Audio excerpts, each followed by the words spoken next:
Hey guys, so this was a theory I thought of, oddly enough, when I was sitting on the toilet. You know, you're a guy, some of your best thoughts come to you when you're taking a shit. But Hazbin Hotel, um, season two wrapped up, and I talked about it, and it was really good. And I watched a interview with Viv saying that one Lilith, the call at the end of season two, that wasn't a psych out, that wasn't a fake, that wasn't a misdirection. It was actually Lilith calling Charlie because people are thinking, oh, no, maybe it's just a fake out. Because Charlie answers the phone, she's like, "Mom." Viv confirms it is in fact Lilith. So we know it was Lilith.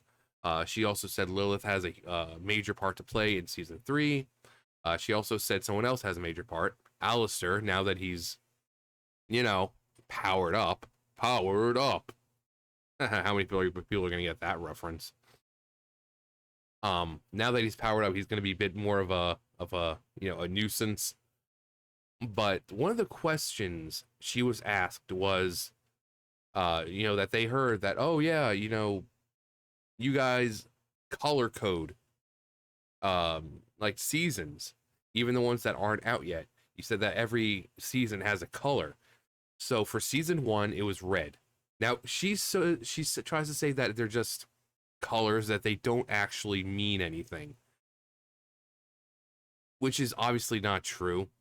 I think she wants people to look directly into it because then it kind of hints at, who the big bad is or what it's about. Because the first few, at least for season two, season three, and I think in my opinion, season five, kind of tell who's going to be prominent. So she said season one is red, right? So red, we go down to hell. We get introduced to hell, which is pretty red, right? Um, you could also say because the exterminations are going on, red could represent blood.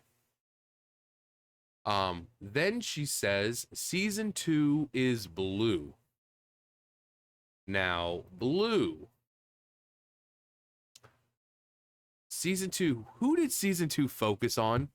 Vox. When you think of Vox, what color do you think of? Um, so she said season two was blue. Now, this was the interesting part. I thought very interesting. She said season three is purple and green. Well, for one, green. When we think of green, what do we think of? Pretty much everything that Alistair does. From making deals to his demon form, everything he does is green. Everything is green. It's all green. Now, okay, green, Alistair. Then who would be purple? Well, I think it's as simple as, huh, when we think of purple, who do we think of? She did confirm that Lilith was in the next season, that she's going to play a major part. And every time we see Lilith, God, she's so fucking gorgeous. She has this very nice purple dress. She's got like purplish horns. So purple and green. There's no other reason she would mention that season three has two colors, because season one was mostly just the exorcists, the extermination. Season two was blue because it was mostly focused on Vox. Season three, we get Lilith coming back, but we also have Alistair, who is now more powerful than he's been. So her saying, she said, "Oh, they don't really represent any one character. Don't look too hard." So this is all coincidence, right? But season three, I'm still trying to. We're not season three. Season four, she said represents gold. Now, gold, Charlie, royalty. So which means also Lucifer by extension. Um, since purple represents Lilith, I don't think it'll represent Lilith. I think it'll either represent Lucifer or Charlie. Gold could also be yellow, like all the rubber ducks that Lucifer is surrounded by. But it could be him, it could be Charlie, it could be Heaven. Um, but then she says that season 5, which is how many seasons she said that she wants to have of the show, she says that season 5 goes back to Red. Now, many people don't know this. If you're a fan of the show, you'll know it. Um, but there's another character that has yet to be introduced that she's going to introduce. My thought is that it's probably going to be the end of season 4 all throughout season 5. So meet Rue, or root of all evil. Many people think that this is in fact Eve. This was just a concept that Viv made. You can see she's got like chains on her. Very demonic, very like eldritch in nature. But she does have this other sketch that or art that she made. Very cool art. What color here is prominent on Rue? She said season 5 would be red. I mean, also, she's got this little thing right up there, says she's waiting. So, also, my other thoughts about Rue. Clearly, she's fucking Eve. You know, the hair and everything. This is Eve. We haven't seen Eve at all. We know that everything goes somewhat biblically correct because we see Abel, who is the son of Adam and Eve. Also, people are wondering where Cain is. It's like, where's Cain? We've been in hell. Where's Cain? I think Cain is with his mom, which would make sense. Abel was with his father in heaven. You know, Adam, when he's alive, Abel was able to see him all the time. So Abel's with his father. Cain is going to be with his mother. So wherever Eve is, that's where Cain is. So as soon as Eve is introduced, we'll get Cain.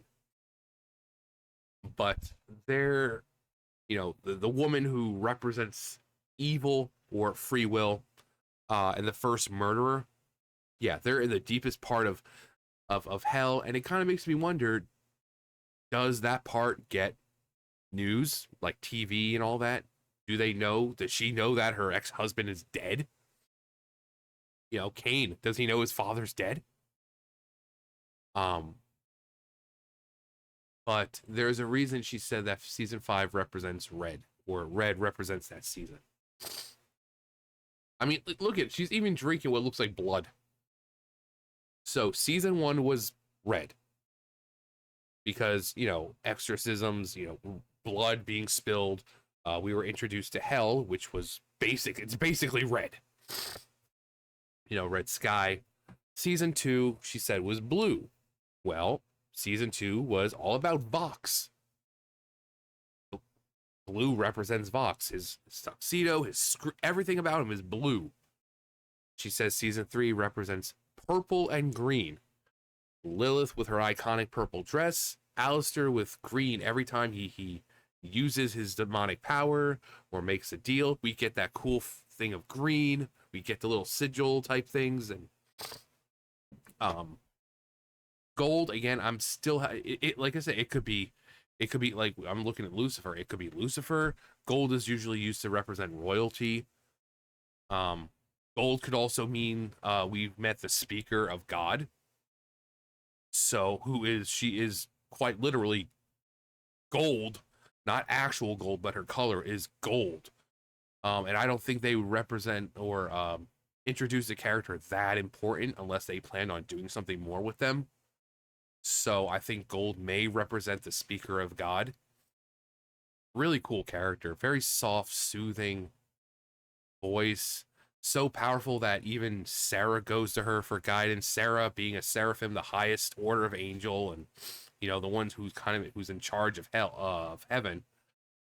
And she even goes to the speaker of God for advice and to, you know,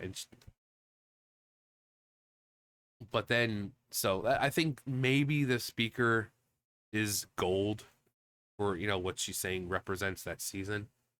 I don't know what kind of role that would play because each color represents someone doing bad stuff, you know, or something bad happening. Like I said, first season, exorcism, that's bad.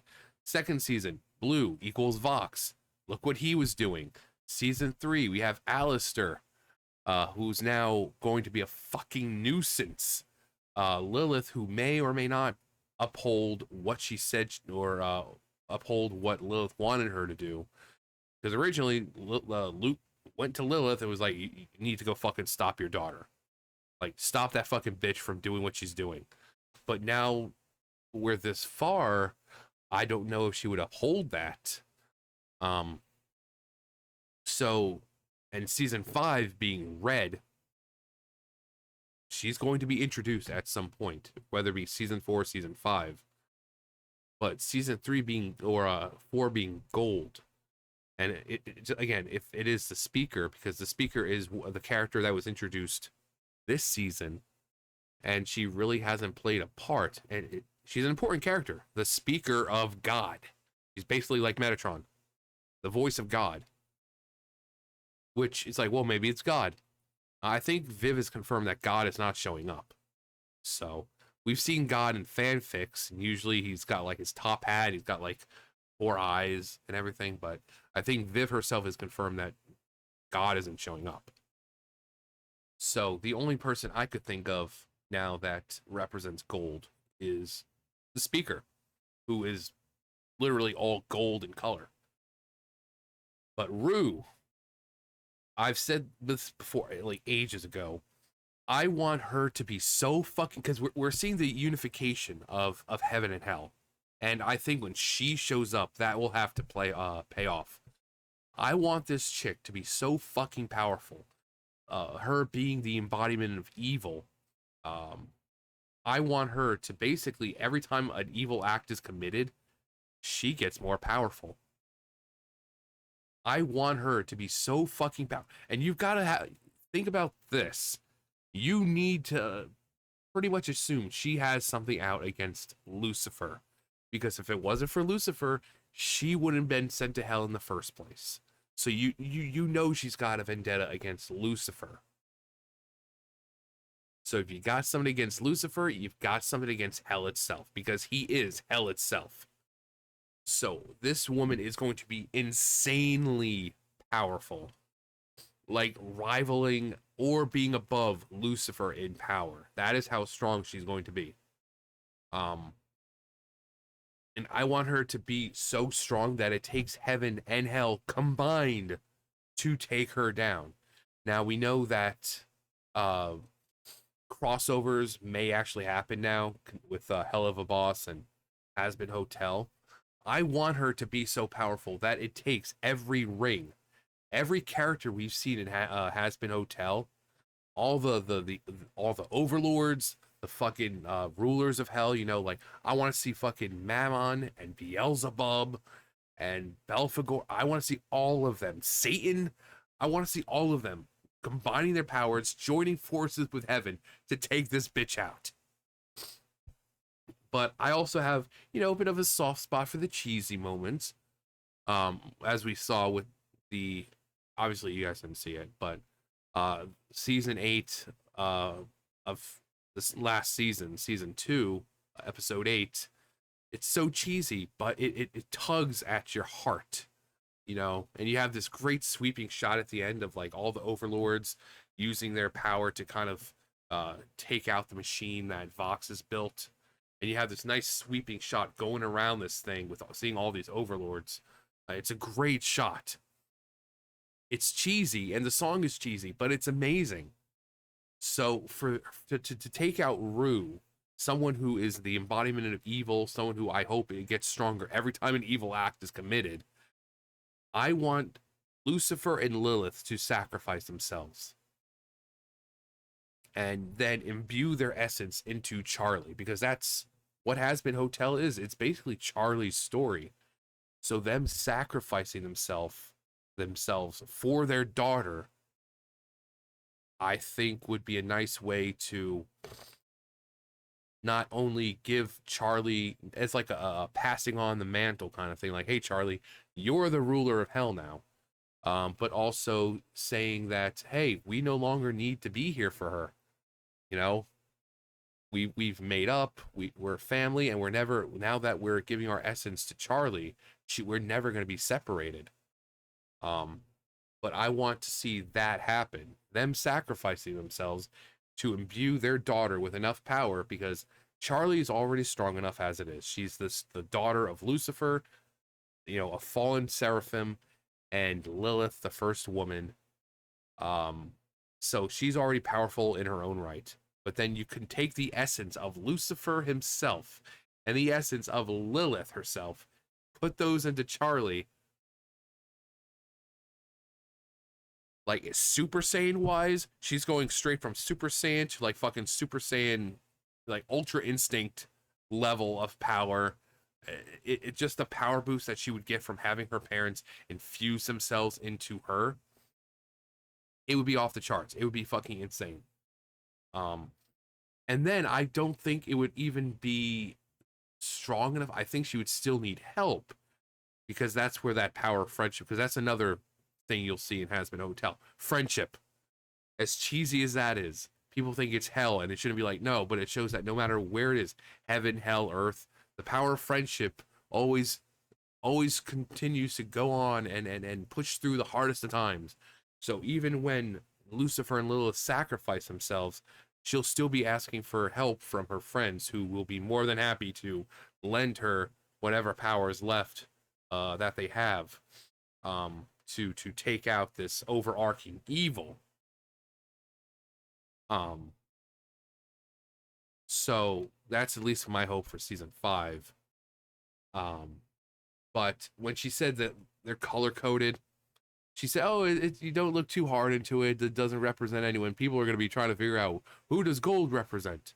Well, I'm having trouble finding out what gold represents, but like purple and green, Viv, come on, you made it too easy. Rue, we know you really want to introduce Rue. Red, red all over, and you said that season 5 goes back to red. Season 1's red. The finale, basically, she said she wanted 5 seasons. Supposedly the last season will be red. So I think we have been kind of spoiled about at least the characters who are going to be important, but now we need to figure out, what's it going to be about. So, but 2019, huh? I just read the down there what date it was. Yeah, 2019. It looks like a 4, but it's a 9. But it's a real nice picture. I just like, she's waiting, and she is. She is. It's been 2 seasons, and this bitch probably won't show up till season 5, or maybe late season 4. Probably the last episode or 2 of season 4, and then the entirety of season 5 will be like an overarching, like, we need to take this bitch out. Charlie convincing heaven and hell to work together, sacrifices being made, and we know that Vox still has an overarching like growth story, but he's not going to be prominent like that anymore for the most part. She said that Carmilla, her story, is going to be told, going forward. I hope, she said Zestial shown a little bit, I think, in season 3, which, great. I love Zestial. Maybe it'll finally show us the relationship between him and Carmilla. I saw a theory last night, like, oh yeah, they were actually married, and it's like, no, they're not. No. You can tell they're not like husband and wife. They act like more like friends, but it's never stated, how close they actually are, or when they met, or, I mean, Zestial is what, 1500s based on how he speaks. Very Shakespearean. And Carmilla is said to be newer, not like super new, but definitely younger than fucking Zestial. But season 3 is gonna have a lot more of the characters that we've wondered about, like Zestial and maybe Carmilla. She said that Lilith will have a big part to play, obviously, in season 3. Alistair is going to be a complete nuisance. where he's gonna start kind of like changing his goals and his what he wants to do. Where he might become a villain for a little bit before he's fucking knocked into his place. But yeah, but that's just a theory, a film theory, and cut. No, but if you guys saw that interview with Viv about her color coding the the season, what do you think each color would represent? Do you think I was pretty much on the dot? Even with season 4 with gold representing possibly the speaker, I don't see them introducing a character like that and then not using them. We saw the speaker maybe twice in season 2. Yeah, in season 2. Um, and again, this is the speaker of God. So why introduce a character that powerful and that influential if you're not going to use them? So I think gold might represent them because they are quite literally like all gold color. But then again, it's just gold royalty. It could be Charlie. It could be Lucifer. It could be anyone, any major figure in heaven. It could be Lute. She's got her gold arm. Maybe season 4 is Lute's season where she's the villain because she's what Viv said, like a sleeper villain. She just keeps getting suppressed and suppressed, and then finally she's just gonna snap. She's a villain. So I think I probably had maybe comments telling me no, it's probably Lute. I think of Lute. I think of her gold arm that she got, since she wanted to rip her other one off. So I think Lute might be a good contender for season 4 when it comes to the gold color. But yeah, let me know. Let me know if you think I was pretty much on the dot with all of them, or what you guys think that each color represents. Season 1 definitely is interesting considering it doesn't represent one single character. But you could say it could represents Charlie. We're getting used, getting introduced to Charlie and her ideas and the Hazbin Hotel, and Charlie's got her red suit. But again, it could also represent blood. We see that when the demons die or the sinners die, they still have blood. So, red could represent the exterminations, the blood being spilled. It could represent Charlie because we see Charlie in her red suit. And it is the first season, and that's what we're getting used to her and what she believes in and how she believes that sinners can be redeemed. But yeah, just whatever you can think of. But that's gonna do it for me. You guys know the drill. I'll see you guys later. Bye, guys.